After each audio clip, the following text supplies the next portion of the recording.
Today we're looking at Diamine's Umber. Hi, I'm Adam and I'm an ink guy. I get inks, test them, and share the results with you.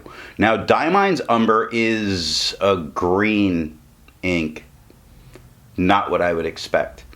To make sure I have a range of experience with this ink, I do the writing samples, I put the ink into a different pen for a day, I then put it into a Noodler's Ahab with a modified flex nib to take my notes for this video.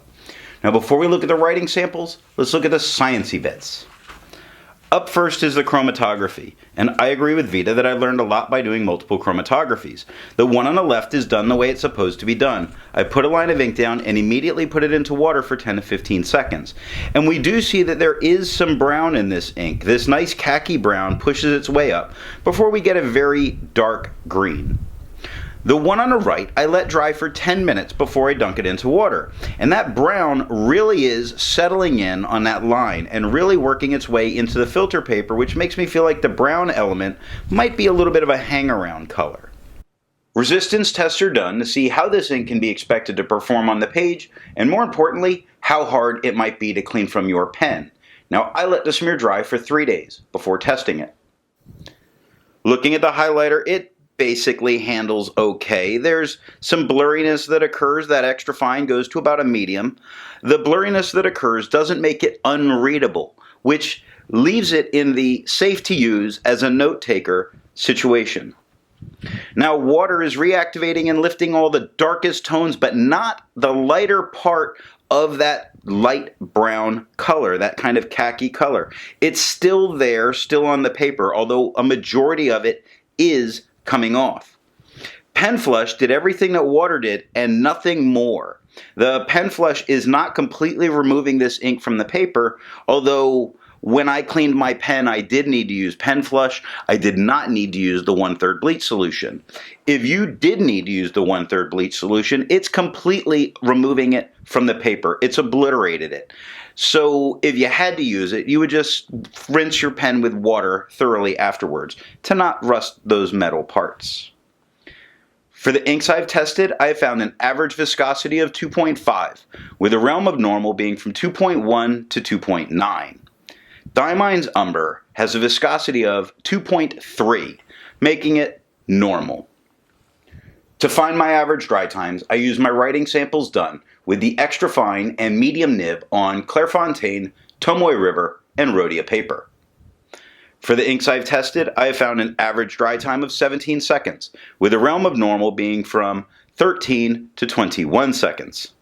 Diamine's Umber has an average dry time of 15 seconds, making it normal. Also making it one of those inks that its viscosity and dry time tend to fall in about the same spot on the bell curve. Always interesting to me. See if I'll ever do anything with that one day. Now, let's look at the writing samples. I picked this ink up in sample form, and I am so glad I got this as a sample, because I like umber. And it's green. To keep my writing samples consistent, I use a Jinhao 159 with a Goulet 1.1 stub, a Jinhao X450 with a Goulet medium, and a Jinhao X750 with a Goulet extra fine. Let's look at the Clairefontaine. We get no bleeding and no ghosting. The 1.1 has no feather, spread, halo, sheen, or shade. You're going to see my aggravation with this ink all the way through in my voice. The extra fine is the same tone as the 1.1. It has no feather, spread, halo, sheen, and no shade. 9 seconds to dry. The medium is the same tone as the extra fine in the 1.1. It has no feather, spread, halo, sheen, no shade. 14 seconds to dry. The scrubby for both show no color variation. We didn't expect it. We didn't get it. My paper's all curly up. The smear test you could likely recover if you smeared while you were writing. I have other writing samples and I just don't even want to do them. I'm only doing my basic 3 here because I am not happy with this ink. Tomoe River, no bleeding, minor ghosting. The 1.1 has no feather, spread, halo sheen, no shade. The extra fine is a slightly lighter tone than the 1.1. It has no feather, spread, halo, sheen, no shade, 16 seconds to dry. The medium is a darker tone than the extra fine, but just a hair lighter than the 1.1. It has no feather, spread, halo, sheen, no shade, 22 seconds to dry. The scrubby for both show us no color variation. We didn't expect it, we didn't get it. And the smear test, you could probably recover if you smeared while you were writing.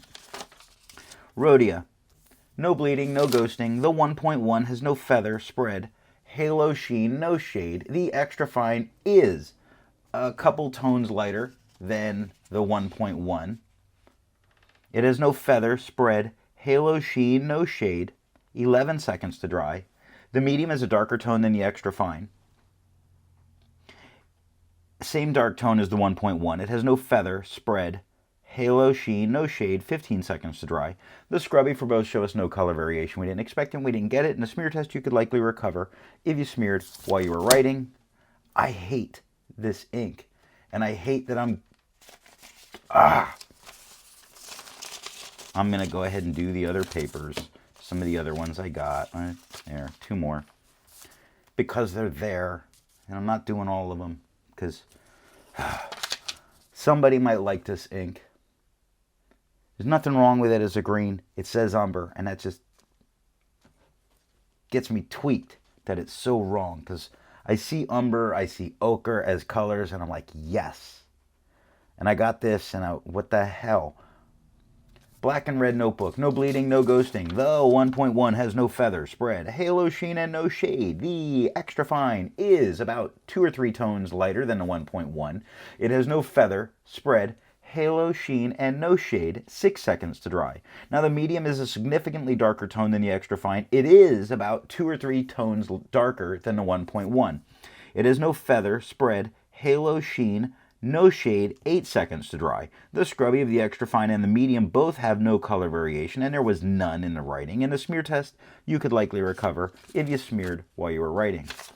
And then I have original Crown Mill, and this will be the last one. That way, at least we can have these. Whatever. It's a nice laid paper. It has no bleeding, no ghosting. Again, if it was a green, I would probably be very happy with it. It just...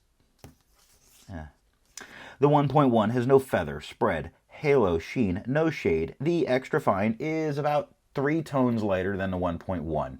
It has no feather, spread, halo, sheen, and no shade, 4 seconds to dry. Now the medium is about 4 shades darker than the extra fine, same tone as the 1.1. No feather, spread, halo, sheen, and no shade, 8 seconds to dry.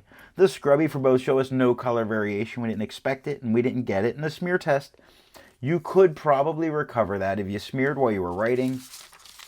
And that's all that I have for this writing sample. Instead of finding inks that look like Diamine's Umber, I would prefer to find an ink that complements its color on the page. Now, being a very nice green, I really wanted a good orange. I chose Noodler's Summer Tanager. Before I give my opinion on this ink, I would ask, if you've enjoyed this video, give it a thumbs up. And if it's your first time here, I would invite you to subscribe. So what do I think of Diamine's Umber? Well, if you get it thinking you're going to get a brown ink like I did, it might piss you off a little bit because it's green. But if you like green inks and you're expecting this to be green, then this is a very nice green ink. It works very well. It's very nice to look at on the paper. I just get hung up on the fact that this called Umber and it's green makes me not like it flat out because I feel it's named wrong. Thanks for watching.